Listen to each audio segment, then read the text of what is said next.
Magandang araw mga Aldab Nation! May panibago na naman po akong update para sa inyong lahat. Pero bago natin ito umpisahan, ay huwag niyo muna kalimutan na mag-subscribe sa aking YouTube channel at i-click mo na rin ang katabing bell button para maging updated ka sa mga latest videos na ia-upload ko. At kapag umabot na ng 100,000 subscribers ang aking channel, ay may sorpresa ako para sa inyong lahat. Alam kong excited na kayo kaya naman ngayon, umpisahan na natin ang ating kwentuhan. Ang pag-uusapan natin ngayong araw na ito kung saan maling-mali ang pinagtambalang Kath din na nakakapagsisi. Ayon raw yan sa network. Walang ibang bukang bibig si Alden kung hindi si Meng lamang at di umano yung mga anak niya. So papaano nga raw ba kikita ang movie? Nasa huli talaga ang pagsisisi. So paano na ngayon ang mga nagastos ng network? Gaano ito katotoo at may sapat nga bang ebidensya ang makakapagpatunay rito? Well, yan ho ang ating aalamin at pag-uusapan ngayong araw na ito. Alam kong super excited na ho kayong malaman yan. Kaya naman wag na natin patagalin pa. Una-una na nga dyan ay galing sa tweet ni My Name is Theo01 sa Twitter. Bago pala yan, babasahin muna natin ito upang kayo ay matuwa at mag-good vibes sa mga posts ni My Name is Theo01. At ayon dito, habang hinihintay na magising ang mga makukulit, kalamayin nyo munang isa't isa. Ganon sila parati pag nag-aantay na magising ang mga bata. Naghahampasan ng unan, nagkikilitian, at nagpapagulong-gulong sa kama. Dinadaganam nung isa habang nagkakagatan. Mayat maya, wala na silang damit dahil maliligo na. Asaran pa, what if maghiwalay tayo? Sino kayang mapupunta sa'yo? Tsak ang mga bata mapupunta sa mga lolo at ikaw naman sa akin lang mapupunta. Kung saan ang mga bata, doon ako. Kung saan ka, doon din ako. Akala mo makakatakas ka sa akin? Kahit sa afterlife magkasama tayo Palube! Pa, check mo sila. Baka gising na. Pupunta naman yun sila dito. Sa baba na lang natin hintayin. Dito lang tayo, sarap-sarap ng sitwasyon natin dito. Aalis pa tayo. Masarap, sobra, want more, always, ready, saan, ayaw na, ano nga, aanuhin na kita. Huwag mabibigla, gagi, kumain na tayo. Alam kong tuwan-tuwa ako kay sa ating binasa pero ang ipag-uusapan na natin na ang ating main topic. Oops, wait lang, saglit lang to. May ipapaalala lang ako para sa mga bago pa lang sa aking channel. Huwag niyong kalimutan na mag-subscribe sa aking YouTube channel at i-click na rin ang notification bell para lagi kayong updated sa mga latest videos na ia-upload ko at para maging parte na rin kayo ng aking Fanatics Channel family. Well, alam kong super excited na kayo sa ating kwentuhan, kaya naman dumako na tayo sa ating main topic. Gaano nga ba katotoo na maling-mali ang pinagtambalang captain at ito ay nakakapagsisi ayon daw sa network?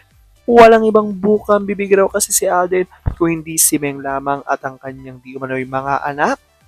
So papaano kikita ang kanilang movie? Nasa huli raw talaga ang pagsisisi. So paano na ngayon ang mga nagastos? Gaano ito katotoo? At may sapat nga bang ebidensya ang makakapagpatunay rito? Well, alam kong super excited na kayong malaman yan kaya naman huwag na natin patagalin pa. Unang-una na nga muna ay galing sa tweet ni Mamila Kambal at ayon sa kanya may point of view.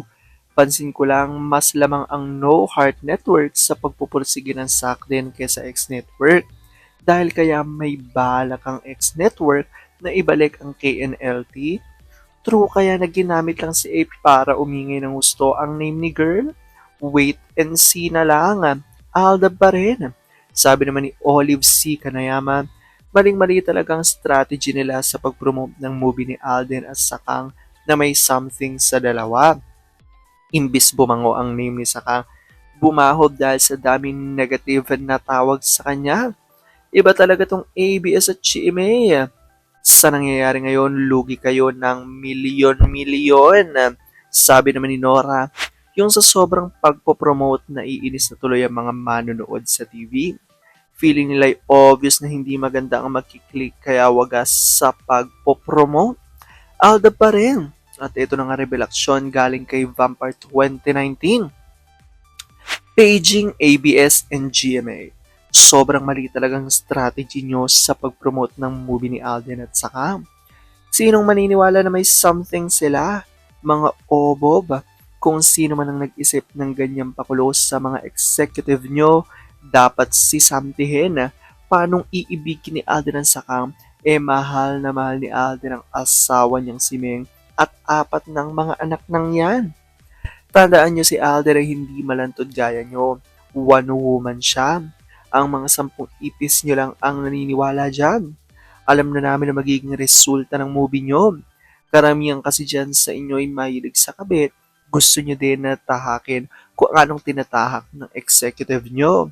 Kabit dito, kabit doon. Ayan nga ho ang revelasyon ng ilan sa Aldab Nation source kung saan tila parang nararamdaman nga raw ng ilan sa mga Aldab Nation na kahit hindi man daw sabihin ng network, parang nagsisisi ang mga ito na pinagtambal nila sina Alden at Meng. Well, may napansin naman ho dyan ng ilan sa netizens, especially ang mga true-blooded Aldab Nation. Well, okay lang naman daw ho sana talaga na pinagtambal sina Kath at Alden at susuportahan sana ito ng mga Aldab Nation kung hindi raw ginawa ng kwento o parang ginawa nila ng formula na kunya-kunyari daw ay may something sina Alden at Kath ayon yan sa mga Aldab Nation.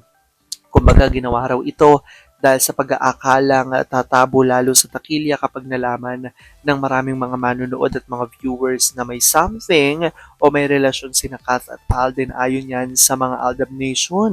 Pero sabi nga ng ilan sa mga TBADN, tila parang maling-mali nga raw yung ganitong strategy ng network dahil baka mas lalo pa raw maraming sumuporta o susuporta nito ng mga Aldab Nation kung hindi na ginawa ng kwento sina Katha at Alden at kung talagang inamin na lang ang di umano'y tunay na relasyon ni na Alden at Meng at sinabi na lang na ang movie na ito ay ginagawa lamang dahil ito ay project lamang.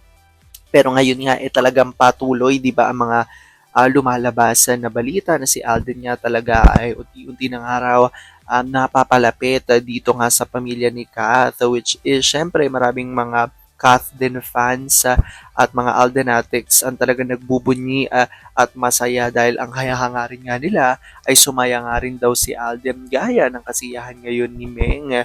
Dahil nga raw si Meng ay kasal na kay Arjo ayon yan sa mga inilalabas nga ng showbiz.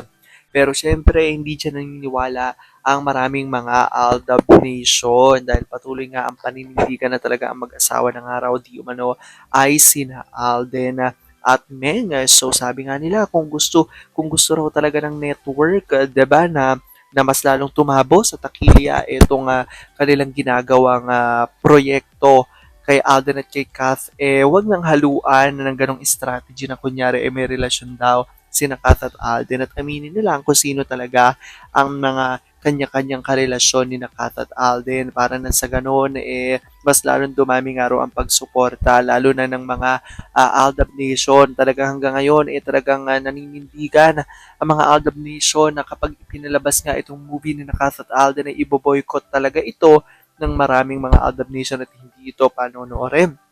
Pero syempre, knowing na talagang ang lahat ng inilalabas ng mga movie ng ABS-CBN, especially ng Star Cinema, talagang tumatabo sa takilya at nagiging blockbuster. Pero sabi ng mga Aldab Nation niya, hindi nga raw ito totoo at padding lamang ayon yan sa mga Aldab Nation source. Pero syempre, marami ng mga movie pinilabas ang Star Cinema na talagang nagiging blockbuster palagi. So maraming ang umaasa na ito nga movie ni na Alden at Kath ay talagang magiging blockbuster daw. Pero hindi nga rito nabibilib ang maraming mga Aldab Nation dahil isa nga lang ang isinisigaw na maraming Aldab Nation. Yun nga ay ang pagsamahin ng araw sa isang proyekto sina Alden at Meng. Well, i-comment down below nyo dyan guys kung ano po opinion nyo patungkol dito sa ating balita for today.